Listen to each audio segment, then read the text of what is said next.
Boyle to consult with Mr. Siegelbaum to determine whether or not Bradford Lund would provide those documents directly, or whether or not Bradford Lund would consent to his sister providing those documents on his behalf. These are, you sent emails to Mr. Siegelbaum? I had a phone call with Mr. Siegelbaum, no, too. The ones you were reading those are the emails that I read. One from Mr. Shumway to Mr. Siegelbaum that elicited the response that he had a knee surgery. The second was... And the first one you read to me was November 1st? It was Monday, within about an hour after your order, Your Honor. Okay. And then you said there was a prior email? I just want to get the This emails. discussion about Ms. Lovejoy providing Mr. Siegelbaum with documents dates back several months, from the time before the motion on constitutional rights was filed, with the appeal to the Special Action Court of Appeals, Special Action to the Supreme Court, etc. Those conversations occurred. Again, that's why I'm not prepared to give you exact dates, but I'm either still under oath or speaking as a counsel, whichever. I'm speaking honestly to say that we addressed this issue with Mr. Siegelbaum previously, had volunteered to have Ms. Lovejoy attend a interview, but said that we don't think it's within her rights to provide Mr. Bradford Lund's documents to Mr. Siegelbaum. Mr. Siegelbaum said he would work it out. I then wrote to Mr. Boyle, who's the guardian ad litem, and also has good contacts with Mr. Siegelbaum, and said, effectively, we don't think that we have the right to disclose Bradford Lund's documents. If Bradford will disclose them or give us permission to disclose them, those things are fine. And there had been no activity on that since that date. Then, on your order on Monday, you can see from the communications that both Mr. Shumway and I made efforts to communicate with Mr. Siegelbaum, which did receive responses. And Mr. Siegelbaum did not say, I need these documents right now. The invitation was open to interview Mr. Lund with the documents.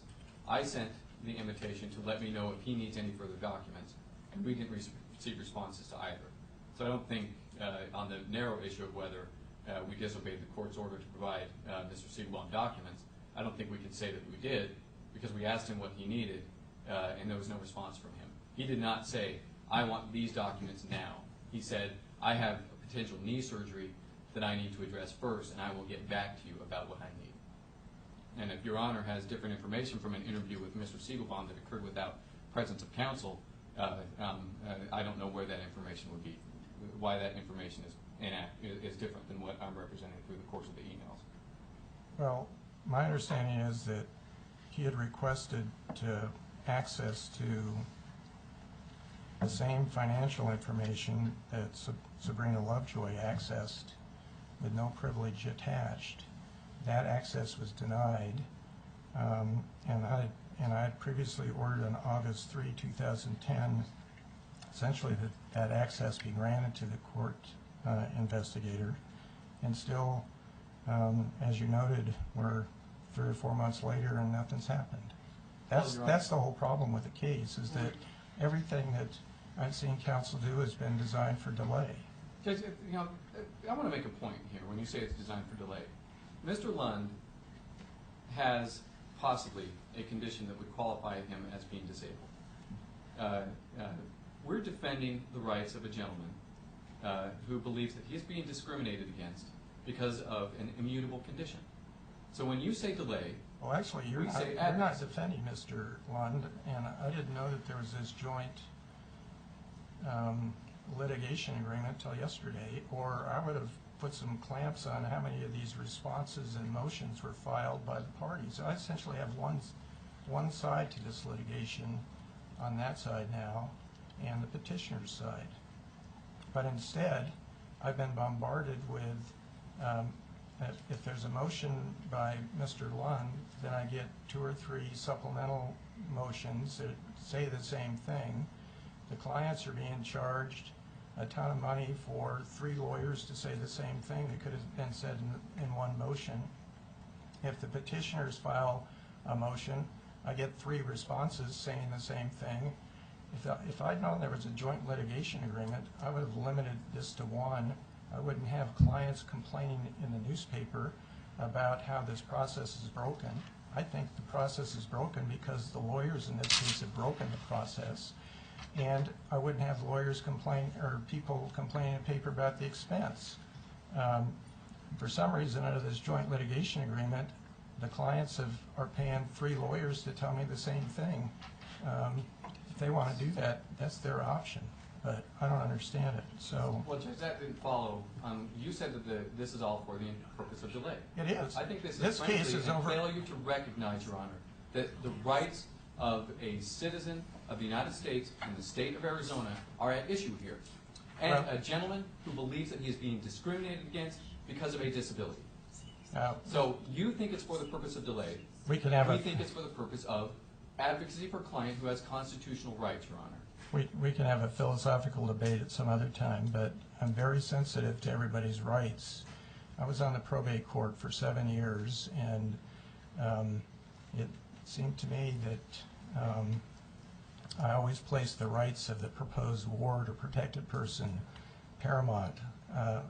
Trust me on this. I understand the intrusion that a guardian or conservator can have on somebody's life, and I'm very reluctant to do that. This case is over a year old.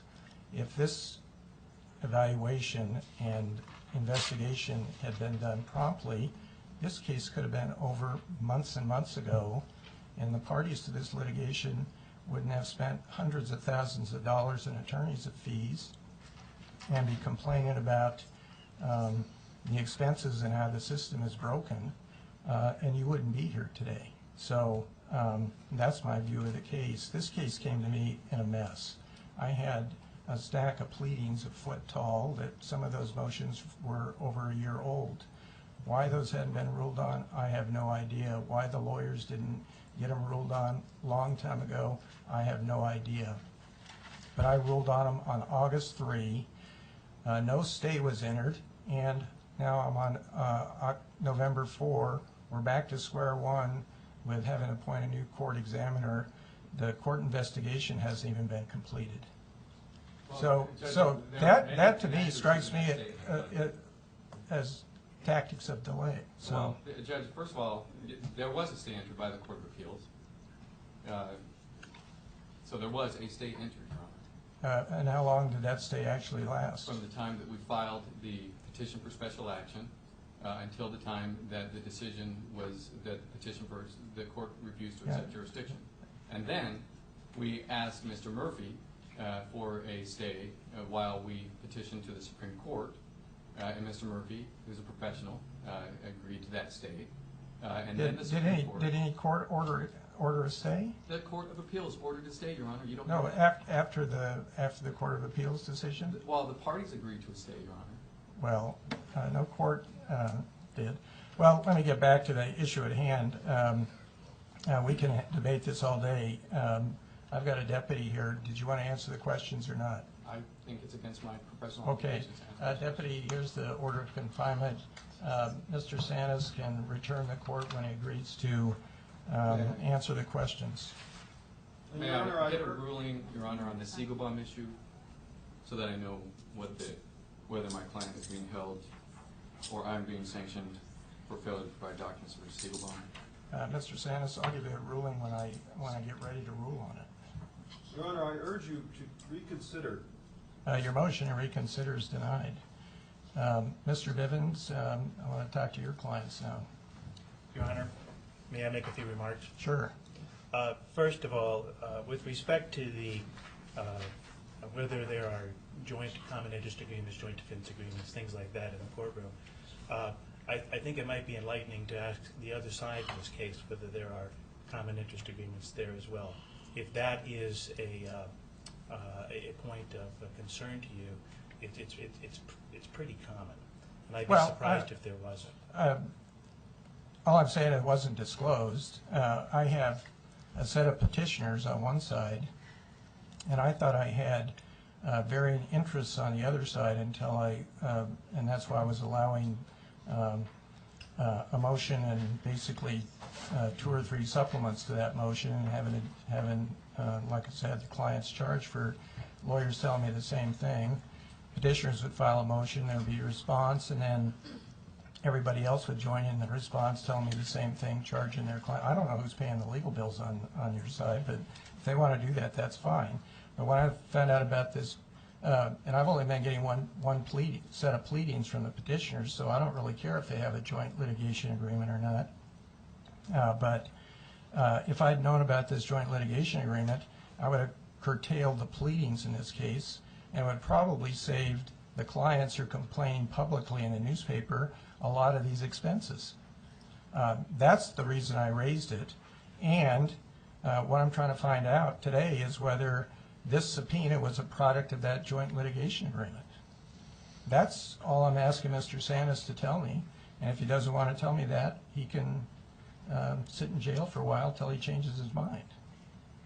And that's exactly what I'm going to ask your clients. And because of the seriousness of the court's concern, may I ask for a 5-minute recess to be able to talk to my clients about what their option would be there? Sure. Thank you.